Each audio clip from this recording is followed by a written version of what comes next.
Welcome to a Nerdie Bunch presentation of Back to the Future. We are the collective known as the Cosmic Trio. We traverse the space-time continuum watching movies 20 years or older. I'm your host, English Dave, and helping me phone home are my co-hosts, Raven and Rocket Mike. What's up, guys? What up, Dave? What up? As you listeners and viewers can allude from my intro, we're here to talk about Steven Spielberg's E.T. What year did this come out? I didn't put it in my notes. 1982. There you go. I do have it in my notes. June 11th, 1982. This movie was made on a modest budget, even though relatively speaking, it's probably different around then, but a modest budget of $10.5 million and would go on to make $792 million. I think that's pretty impressive. We'll start off as usual with Rocket Mike. Do you have any information on how this movie came together? It's kind of like a melancholy story, honestly. You know, it's all the feels for Steven Spielberg. You know, he comes from a family of divorce, and so he wanted to write a story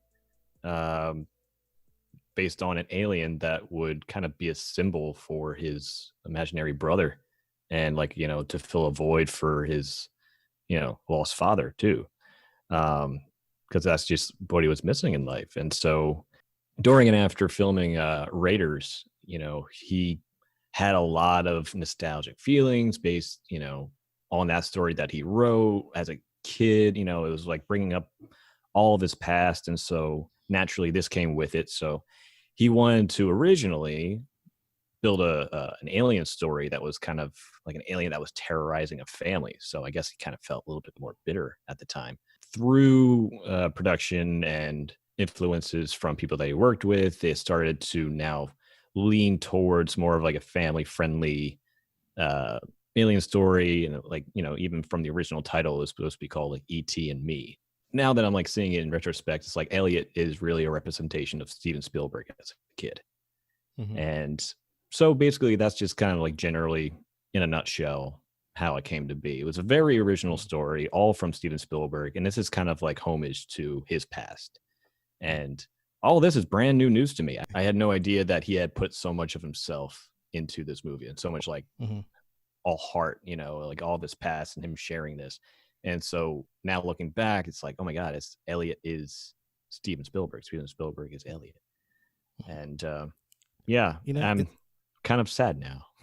Like looking back at that, and especially the ending where it's like, oh yeah, that's saying goodbye in a way to what he knew as a whole family. And I guess in a way, it being alien to him, it seems such like a far reach to ever get that again, and as a child of divorce myself, I can definitely empathize with that. And so it definitely hits a nerve, Definitely. I mean, I think all three of us here are children of divorce. Heartstrings. This is one of those movies where I think a lot of us know about the movie. If you've never seen the film, you still know bits of the film. You know some of the visual pop culture elements, like the finger touching, like the Da Vinci God painting version of the alien, and E.T. phone home. Raven's got in the background, yeah, exactly. The Amber classic logo. These are images that we know. But Raven, I want to ask you, what is your history with this film? Do you remember seeing it, and what was it like, kind of watching it again this time? Apparently as a kid, I used to watch this film all the time. I don't remember any of it now, though. My mother even bought me E.T. DVD for like my 16th or 17th birthday or something.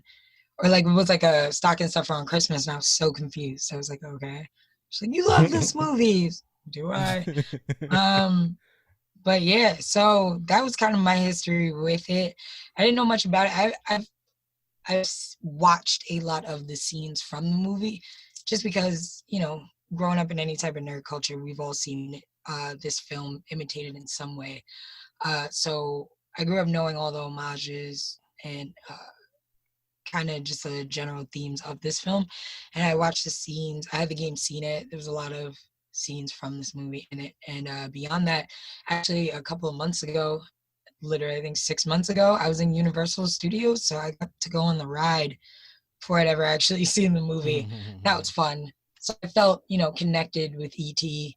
Felt like we had taken this journey together to help him get home to his family. before I saw the movie. So now seeing the movie just kind of adds another layer to my relationship with E.T. It's my homie. For me, going into this film, it's a movie that I thought I had seen fully, but I probably haven't. Just as a kid, you just see snippets and you kind of You watch them in parts. Right, the talkie party start playing your games, and you come back again when the alien comes on screen, and they start having fun again. It's one of those movies that, Mike, I'm gonna ask you about your expectations, because my expectations going into this, I thought it would be more like kiddie, like adventure, Goonies. I thought so too. It totally wasn't, and not necessarily in a bad way, in a good way. But I just was expecting that kind of stuff. Mike, what kind of tone were you expecting going in? Now, watching it again.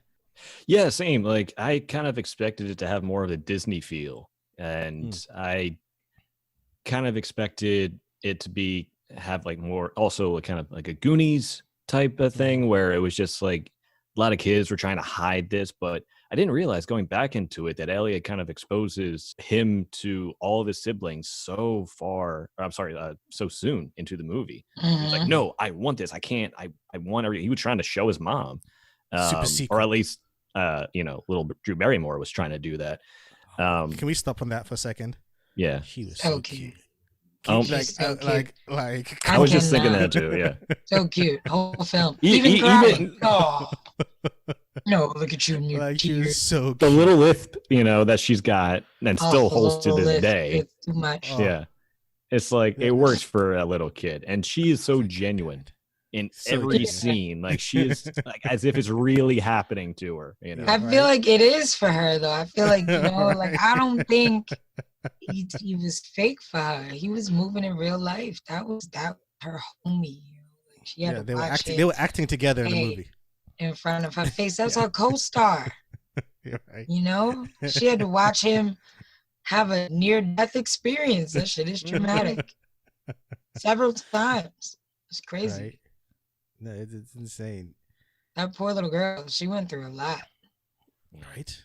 I mean, in real life, I think too, shit. You weren't expecting this kind of stuff in this movie, and I agree. I think it's a movie that, again, I think just because of how pop culture has evolved, we assume it's going to be just like how other movies with kids are, right? It's a fun adventure with E.T. and an alien, and that's not the movie. It's it has its adventure elements, and the first half of it is very much slower than the rest of the film. It's a lot of build up, and just things are happening, and just following along until Elliot kind of figure out what this alien is and things like that. And it isn't until way later. I thought the whole film would be a chase from the government, and I like the fact that the government angle is just this background threat that's just looming. Yeah, I was gonna say that too. I definitely thought that the film was mostly about them running from the government. Trying to get E.T. home. I thought that most of the film would be about the chase itself, not about humanity and stuff. That was a lot. Yeah, what you said. Mike, and just talking about outside of just the tone of the film, the expectations of the tone, were there anything that you noticed this time around, watching the film with an analytical eye in terms of narrative, characters, whatever, that you hadn't noticed before that stood out to you? It was little things like just in action, for one, and this is one thing that just popped immediately, and it was so small, but I didn't know what time period was this with kids smoking while playing D&D. Was that was definitely a cigarette on the table, and these kids are apparently 15 or something like that. Well, they weren't supposed to order the pizza, so yeah. All right, so that's one tone, and then they're you got Elliot, not through his choice, but getting drunk because he's connected to that, and I'm like, it's weird watching a little kid get drunk in the middle of class, and also I caught that little Drew Barrymore called her mom Mary in one scene. And apparently throughout the whole film she just calls her Mary. That was never explained. Yeah. I think Elliot mentions it once. Elliot does it at the end. At the end of the film, he calls her Mary too. It's weird how they never. And I don't know if it they have some kind of resentment towards their mother because of the divorce. I think there is. I think there's something there. Yeah, that goes understated. I also feel like that says something, you know, about the directing and the writing of this film. Is that like, it's like, all right, instead of us dwelling in the effects that this kid is having with the divorce and showing like some montage or some whole scene, it's like something as simple as just the scene in the beginning with the whole, you know, dad's in Mexico, and you know that moment of just like the kids call you your first name. Yeah, You know, it's that's so just like a disrespectful. and just the thought of it is like, maybe she doesn't have full control over the kids, you know, the way that she used to, because, you know, they don't respect her because there's no dad. So I do love the like small details, because you wonder about it, but it's not confirmed, but it does make you feel like something's not as normal as it should be. You know, just that one line. I agree. I want to talk about E.T., the character itself. I think it was a character that I didn't know what to expect from it. You know, again, thinking that this would be more of a kid's film, quote unquote, than it actually was. I expected E.T. to be like this fun-loving, adventurous, you know, this kind of character that's just like out for adventure. And it's not. E.T.'s a very timid character. It's very, you know, it's not like an excitable character. He's scared, he's timid. You know, we don't get to know E.T. as a person, as a character that much, but you still connect with E.T. in a very profound way. Raven, why do you think that is? Why do you think we connect with E.T. even though, you know, we know E.T. likes beer, I guess. and candy. Now he does. I think that he goes back one for long more, commercial right? for. He goes back for more. Oh yeah, he loves it. That's his thing. That's the thing too. The mom didn't notice all these beer cans, like all these empty, or the fact that her beer was just gone. Like, wow. But yeah. Oh, cans just explode sometimes. Okay. I think one of the many reasons we connect with T as a character is, I think the innocence is a huge part of it. I think that a lot of us resonate with the innocence. We remember a time before, you know, before adulthood, kind of, where you learned about stresses and just simple things like paying rent, having to have a job. Like, I think this film gives you that nostalgia and reminds you of a time, you know, where you too were innocent. And I think that you resonate with E.T. because I feel like all of us were this kid at some time, you know, or this alien. You're in some strange place that you don't understand, you know, and you know, kind of cling to those friendships that you make. I think that's a good film, just about like, you know, friendships and the relationships that you build, you know, and kind of your chosen family, your actual family.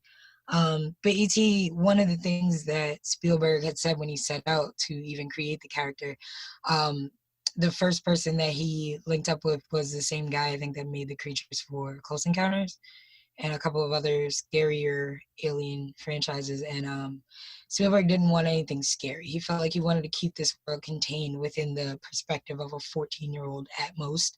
So he went out of his way to have a character that was created to look not only innocent and young, but also he wanted a character that he said, and I quote, you know, that only a mother could love. A character that wasn't cute. Yeah, I was gonna say that it's wasn't not attractive. cute at all. It's an Yeah, ugly because creature, he's not an attractive character. But there were a lot of things that went into making his character believable and more lovable, like certain things like the facial features, you know, his eyebrows or the upper half of his face, the eyelids, the way that he blinks, those all work separately. That's all puppetry that was planned to go a certain way based on the scene. So he's reacting with human emotions, even though it's a character that doesn't look anything like a human. It, you know, the special effects team made it a point to make sure that E.T. had the same expressions as humans and was able to kind of react the ways that we would, so that way that we would relate to that character. It's like when he's surprised, that's the same face that we make. That's the face that we're making when we're surprised. So like, oh, you know, this is new to him too, or this is different. He's scared, you know, just those little things. It took many puppets and there were dwarves in suits at some of the scenes, which I feel, you know, gives it a lot more feeling and humanity than if we would have had it, say, in a CG character form. Yeah, for sure. I prefer puppets. One of the things that stood out to me as well in this film, and this is where I question whether it's a kid's film, or at least I don't know if kids today would have the patience for it, is the pacing of this film. It's deliberately paced in a way that I think works very, very well if you're into the film, But if you're expecting an adventure film, it doesn't work if you expect an adventure, because we spend a lot of time just we have like montage sequences with Elliot and E.T. We just have times with just Elliot looking for E.T. or Elliot spending time with E.T. and then boom, out of nowhere, the government just comes into the house. You know, it's like the last act just kind of moves along really quickly. But I think that's by design. I think that's by design with the themes and the narrative themes it plays with. And this movie plays with a lot of themes. You know, I can't lie though. I'll also say that with that being said, I do feel like that's why this is, an amazingly directed film, because I went into it with the mindset of this is going to be a very slow paced, boring ass movie. I can't lie. Part of me was like, ugh. I didn't think that I didn't think it was gonna age well. So I was like, and there's a lot of films that we've seen on this podcast that were older films that were science fiction that were super slow and spent like an hour plus character building, and it felt like so long. With this, I feel like even though not much is happening, all the scenes were directed in a way that I felt really invested into it. I felt very much involved and awake, way more than I thought I would be. I watched this movie, I think, at like 10 or 11 at night, which is around the time that I'm laying down and settling down. And normally, if a film doesn't move at a right enough pace, I'm going to sleep midway through. And even though this film, it's like not much happened, but even just in the scenes with the family, I feel like just shot composition, the lighting, the acting, and even just the directing, some of the ways that the camera moved, you see certain pan-in shots or certain dolly shots that could have very easily been overlooked. And you don't necessarily see them, but you feel them. And I think that that just goes to show, masterful directing. And although, like you said, the pacing is definitely not fast-paced in any way at all. I think that the pacing works, and I'm kind of happy that there wasn't anything sacrificed to make it more of a faster paced film. I think I like that we kind of stayed with this slow and steady pace, because the buildup does end up being worth it, even though I didn't expect anything that happened. Before we finish this first half, Mike, I want to talk to you about some of the actors and the characters. So I think what this movie does a good job of is, even though we have so many characters in the film, we don't get to know really most of the characters, yet they all feel like real people that have lives outside of the film before and after. Mike, were there any kind of characters that kind of stood out to you, any character moments that you enjoyed? Well, for one, I gotta obviously mention Henry Thomas. Like, one, and I mentioned this like as I was watching this to you, I had no idea it was the same man who played the father in Haunting on Hill House, and he was also in Doctor Sleep. I been like, after watching that series, I was a huge fan of that. And I was like, that's the same kid. Holy hell. This kid, he's been a working, well-trained actor. I don't even know if he was well-trained. Maybe he was just a natural. Like, I have no idea how he was able to hack into all of his emotions so just fluidly at that age. That is so hard for a kid, and also the same thing with Drew Barrymore. As a kid, I bought everything that you said. I thought I was watching a home movie. It could have been fucking her as just a little kid. But I also have to give it up for, the puppeteers and the animatronics that were able to match that kind of acting through the puppet of E.T. with these actors too. Because everything, like you said, he's showing human emotion. So you can kind of tell exactly what he's thinking, how he's reacting to everything. It's something that I don't remember watching as a kid. I haven't watched this movie in well over 10 years. So I couldn't really remember much of it. And Raven, I felt the same thing. I'm like, oh, this is going to be kind of slow. Wasn't really amped to watch it, but I'm like, you know what? It's an old movie. It's classic. I remember kind of liking it, but I had much more appreciation for it this time around, because I noticed so many more layers going into this, and that it really captures a wider range of an audience than just for kids. 100%. Oh my God. Especially, like I said, I will always, that's one of the best endings I've seen in a Spielberg movie for a while. getting choked up just talking about it. I can't talk about it anymore. Yeah, I had a couple of those moments on this one. Obviously, I'm sure this is a movie that we would all recommend to people. I would highly recommend it. It's one of the films I say, it's believe the hype. Many Spielberg movies have hype. This is one of them. Add that to the list of movies. And if you haven't seen it in a long time, this may be one of his this is for me, I think one of his top films ever in terms of directing. Other than Jurassic Park, though. We'll get to that later. Yeah. I think what makes Jurassic Park work, and this is my criticism of my only nitpick of this movie, is what makes Jurassic Park perfect, is that Jurassic Park came at a time where the special effects are so good that even years from now they'll still look timeless. Good. They still hold up. The best dinosaurs ever fucking made. E.T. looked great, but some of the sequence with the spaceship and the green screen, I was like, it's not. Oh, the green screen was terrible. That was my only. This was not a perfect film. Looked like, let's be honest. It looked like what you look like right now. That green literally. This looks like I tried harder. This is closer. There was a green outline. Better. Like we got better, software for free now than they had. They're really trying. If I was orange and had a green outline, that would be spot on. I probably should have done that. That would have been spot on. Right. Like the opening sequence where the guys are the backdrop of the city in the woods. I was like, why didn't you shoot in some woods? You clearly weren't even standing in woods. Why is that a green screen? In the ending sequence, I was like, y'all could have been in a real forest. And my other thing was, I think they tried to push. I think they tried to push the envelope too much with CGI, and it wasn't ready yet. Because they were ahead of their time. Because I think that you need to do the exact same things now for the tech we have now, but you didn't have that. Only because I feel like, because this is not far away from Star Wars, right? And Star Wars does a better job. Obviously, Star Wars had a bigger budget, but I think. Speaking of which, I had no idea there were so many Star Wars references in E.T. Oh yeah, in this movie, so many. Holy hell! Wow, there were. Don't remember that. Yeah. Hello. I feel like this movie confirms that E.T. exists in the Star Wars universe. Yeah. Because he recognizes episode 3. Yeah, episode 3 it has does. the He does recognize. They had the E.T. aliens in the Senate. Yes, they did. And then this one, E.T. They do. E.T. at the very least, he recognized the species of Yoda. They're in the same world. Yoda, but he's like, hey, yep, I know when he knows species. Yoda, he's like, home. Yeah, exactly. Yeah, there's so many. Even when Elliot goes through the whole list of his toys, he's like, "This is Lando," and this is. I was like, "Oh yeah." Shit. He's going through all the stuff. He does. He's like, "I know him." And also, I can't lie. That was a moment for me. I was like, "Aw," that's just such a sweet moment. This kid has an action figure at his house of Lando, and not just because it's Lando. Though Lando's the black dude. I know it's right.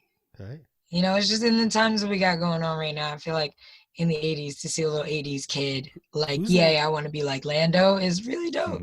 Who's the one that has a black wife, Spielberg or Lucas? I know one of them has a black wife. Lucas, okay, yeah. Lucas has a black wife. Shit, does Spielberg too? He might. Knows what's good for him. Look at how Lucas ended up. I mean, they are BFFs. No, now I'm looking it up. Yeah, exactly. They probably do. I feel like Spielberg would be the one to introduce them. But yeah, I think the end scene, they could have used the model. I think they tried to use some basic CGI.